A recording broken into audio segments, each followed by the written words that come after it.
Chapitre 1. La philosophie hermétique. Les lèvres de la sagesse sont closes, excepté aux oreilles de la raison. Le Kybalion.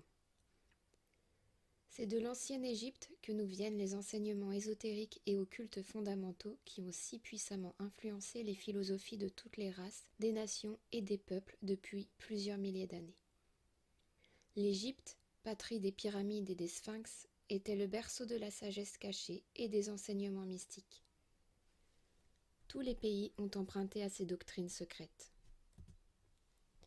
L'Inde, la Perse, la Chaldée, la Médée, la Chine, le Japon, la Syrie, l'ancienne Grèce, Rome et les autres nations anciennes prirent libéralement leur part à la fête du savoir que les hiérophantes et les maîtres du pays d'Isis avaient si abondamment pourvu pour ceux qui étaient préparés à partager la somme de sciences mystiques et occultes dévoilées par les maîtres de cette antique contrée. Dans l'ancienne Égypte ont vécu des adeptes et des maîtres qui n'ont jamais été surpassés et rarement égalés durant les siècles qui les ont séparés du grand Hermès. En Égypte se trouvait la loge des mystiques. Par la porte de ces temples entrèrent les néophytes qui, plus tard, comme hiérophantes, adeptes et maîtres, parcoururent les quatre coins du monde, portant avec eux le précieux savoir qu'ils désiraient ardemment transmettre à ceux qui étaient préparés pour le recevoir. Tous ceux qui étudient les sciences occultes reconnaissent ce qu'ils doivent aux vénérables maîtres de l'Antiquité. Parmi ces grands maîtres de l'ancienne Égypte, vécut un homme que les maîtres considéraient comme le maître des maîtres. Cet homme, si vraiment c'était un homme, habita l'Égypte dans les temps les plus reculés. On le connaissait sous le nom d'Hermès Trismégiste. Il était le père de la sagesse occulte, le fondateur de l'astrologie et de l'alchimie. Les détails de sa vie sont perdus pour l'histoire, tant sont nombreuses les années qui nous séparent de lui. Cependant, quelques-uns des anciens pays de l'Antiquité se sont disputés, il y a des milliers d'années, l'honneur de sa naissance. La date de son séjour en Égypte, qui constitue sa dernière incarnation sur notre planète, ne nous est pas connue à l'heure actuelle. On l'a fixée au premier jour des plus anciennes dynasties égyptiennes, longtemps avant Moïse. Les auteurs les plus compétents le considèrent comme contemporain d'Abraham. Quelques traditions juives vont même jusqu'à affirmer qu'Abraham a acquis d'Hermès lui-même une grande partie de ses connaissances mystiques. Dans les années qui suivirent sa disparition du plan de vie terrestre, la tradition rapporte qu'il a vécu 300 ans dans la chair.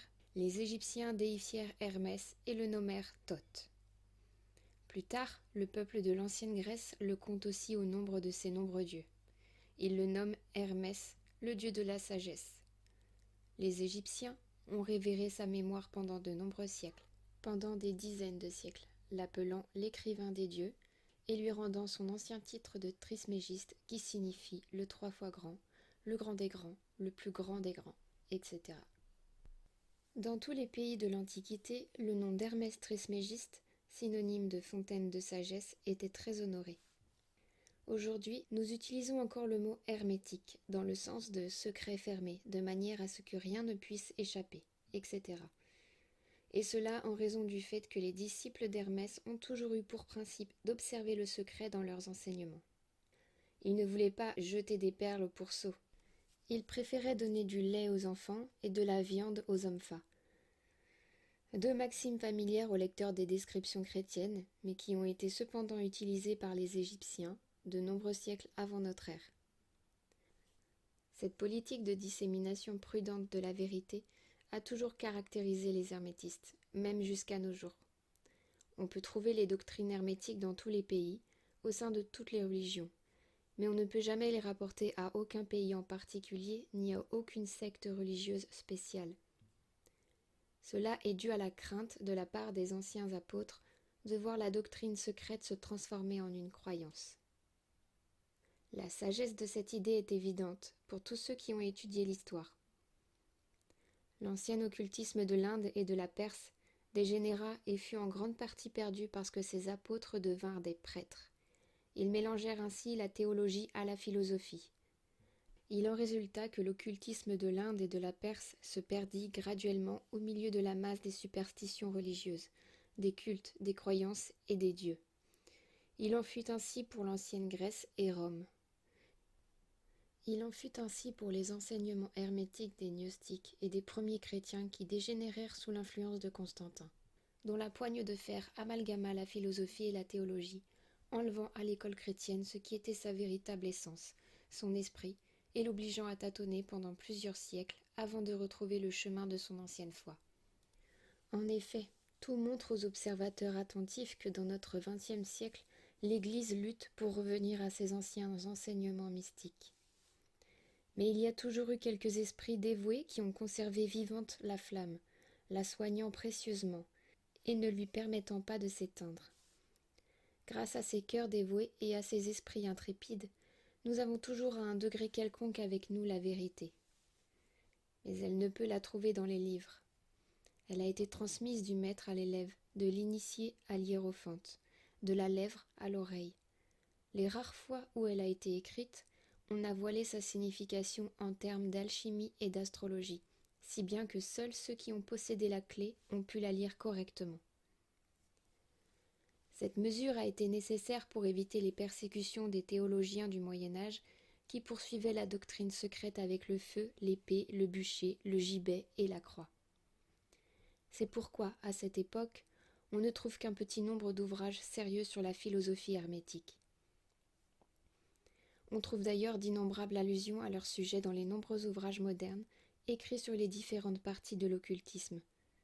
Du reste, la philosophie hermétique est la seule maîtresse clé capable d'ouvrir les portes des enseignements occultes. Dans les premiers jours de l'Antiquité, il existait un certain nombre de doctrines hermétiques fondamentales que le maître transmettait à l'élève et qui étaient connues sous le nom de Kybalion. Le sens exact et la signification de ce mot ont été perdus depuis plusieurs siècles. Cet enseignement, cependant, est connu de quelques personnes à qui il a été transmis verbalement, de génération en génération, à travers les siècles. Ces principes n'ont jamais été écrits ni imprimés, aussi loin qu'il nous est possible de nous reporter.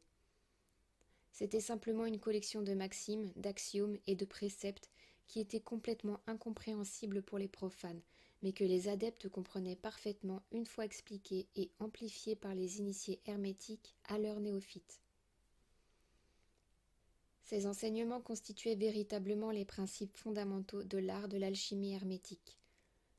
Celui-ci, contrairement aux croyances générales, donne la prépondérance aux forces mentales plutôt qu'aux éléments matériels, à la transmutation d'une sorte de vibration mentale en vibration d'une autre sorte plutôt qu'à la transformation d'une sorte de métal en une autre. La légende de la pierre philosophale, capable de transformer en or un vil métal, n'était qu'une allégorie de la philosophie hermétique, bien comprise seulement des adeptes du véritable hermétisme. Dans ce petit ouvrage dont voici la première leçon, nous conseillons à nos élèves, comme il est recommandé dans le Kybalion, et comme nous l'expliquons nous-mêmes, d'étudier les enseignements hermétiques avec l'humble attitude de l'adepte qui, bien que portant le titre d'initié, travaille toujours au pied d'Hermès, le maître. Plus loin, nous vous donnons un grand nombre de maximes, d'axiomes et de préceptes du Kybalion, accompagnés des explications et des éclaircissements qui nous ont paru nécessaires pour rendre les enseignements plus facilement compréhensibles aux adeptes modernes, en particulier lorsque le texte original est écrit à dessein en termes obscurs. Les maximes originales, les axiomes et les préceptes du Kybalion sont imprimés dans cet ouvrage en italique. Dans tous les cas, le texte original a été conservé. Notre travail personnel est imprimé en caractères ordinaires dans le corps de la page. Nous espérons que les nombreux élèves à qui nous offrons aujourd'hui ce petit ouvrage tireront de l'étude de ces pages autant de profit qu'en ont tiré ceux qui les ont précédés sur le chemin de la maîtrise, durant les siècles qui se sont écoulés depuis Hermès Trismégiste, le maître des maîtres, le grand des grands. Parmi les paroles du Kybalion, on trouve celle-ci. Sous les pas du maître, les oreilles de ceux qui sont prêts à comprendre sa doctrine s'ouvrent toutes grandes. Le Kybalion. Quand les oreilles de l'élève sont prêtes à entendre, c'est alors que viennent les lèvres pour les remplir de sagesse. Le Kybalion. Si l'on en croit les enseignements, ce passage de l'ouvrage attirera l'attention de ceux qui sont prêts à les comprendre. Et, Quand l'élève sera prêt à recevoir la vérité, c'est alors que lui viendra ce petit livre. Telle est la loi. Le principe hermétique de la cause et de l'effet sous son aspect de la loi d'attraction rassemblera les lèvres et les oreilles, l'élève et l'ouvrage. Qu'il en soit ainsi.